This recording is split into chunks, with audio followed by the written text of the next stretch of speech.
I picked up the McFarlane Toys Borderlands 3 Tiny Tina figure because I thought it would be a fun little mini project. I haven't really delved too deep into Borderlands. I played a whole lot of the first one with a friend because it was couch co-op, and then I own 2 and 3, but I never really played too much of them. However, I am a big fan of Ashley Birch, so Tiny Tina here just kind of interested me by default. So I picked up the figure, and this ain't it.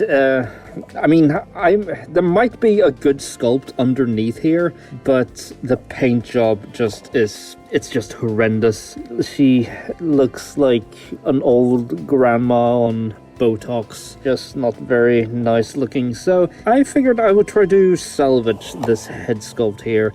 And before I do any painting, I'm going to do a little bit of resculpting, just to fit my own preferences a little bit. Like, I'm going to close up her mouth for starters, and I was going to resculpt the nose ever so slightly to make it not flare up so much. But let's start with the mouth, because that's going to be the easy part. So we just put a little dollop of clay, like so. Put it in here.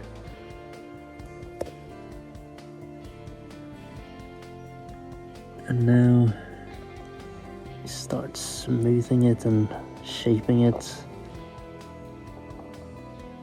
so the transition is as seamless as possible. And the idea is kind of to like whittle away the amount of clay as much as you can. Just me want to say this is going to look a lot better as soon as we put a little paint on it. Also, like I said, the nose, I think the nostrils are flaring up a little bit too much, so we're just gonna put tiny little clay here.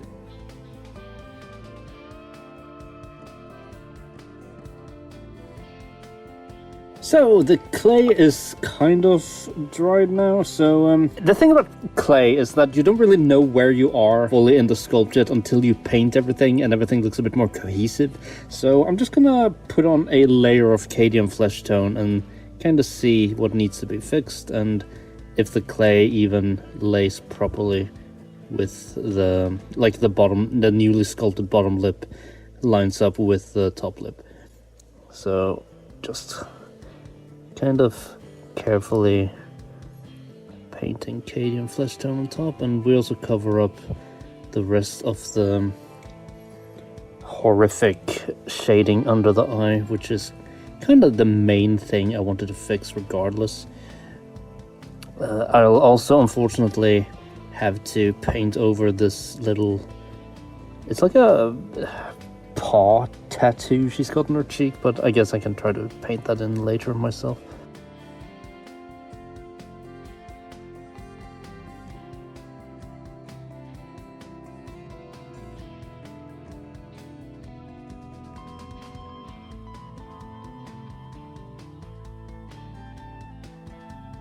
And it looks pretty good. The lower lip is a little bit too big from the front, so I'm gonna have to do something about that.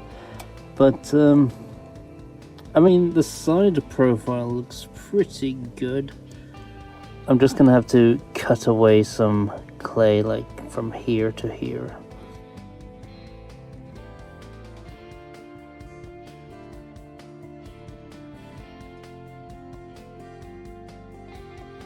So unfortunately I don't have any actual footage of me painting the face live, or well, at least the eyes. And that's because I was really nervous about painting these eyes, because I don't really know, like one would think that it would be easy since they're so big, but I just kind of had some sort of like mental block and I really wanted it to be perfect, so I decided to just kind of take like progress pics. But you can see here that I kind of reshaped the lips a little bit more so she has a bit more of a clear smile and her bottom lip isn't as thick, and I've also whited out the eyes and I've put some Cadian flesh tone just around the eyes themselves to give them a little bit of a darker look around there. And then I pretty much just do like the eye placement itself, and this is probably the most important part because the size and the shape of everything is always the hardest part when it comes to doing eyes.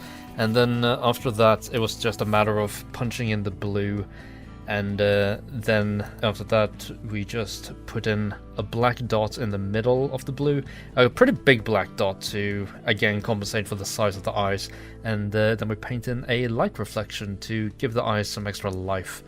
And I also painted in the little like paw tattoo thing she has, and I added a little bit of Agrex Earthshade around her eyes to give her some more eyeshadow. I wasn't really happy with how everything turned out though, so I also decided to give the lips a very, very faint black outline along with her little scar on her nose, because it just made everything pop a little bit more. Like pink on skin tone doesn't really pop that well. But with just this tiny little bit of black outline, it helps with kind of the cel-shaded look that Borderlands has, but it also just makes everything more visible. I didn't really want to go too full on out with the cel shading, because I'm not comfortable enough to do that, but just like a little minimalistic approach I thought was fine. So I don't really want to go too overboard with the cel shading and stuff, but I feel like because it's already up here, I might as well just paint in some lines here, like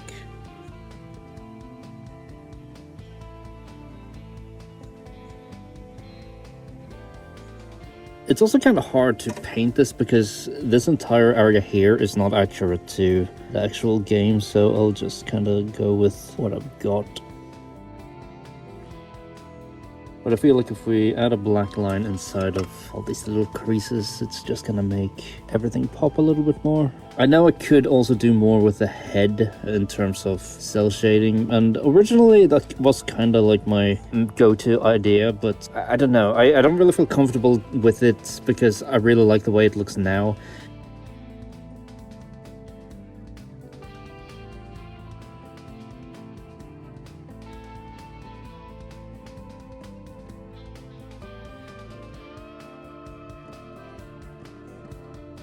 So here is Tina completed, and I apologize for not showing off too much customizing live of the actual face, even though that's probably the most important part.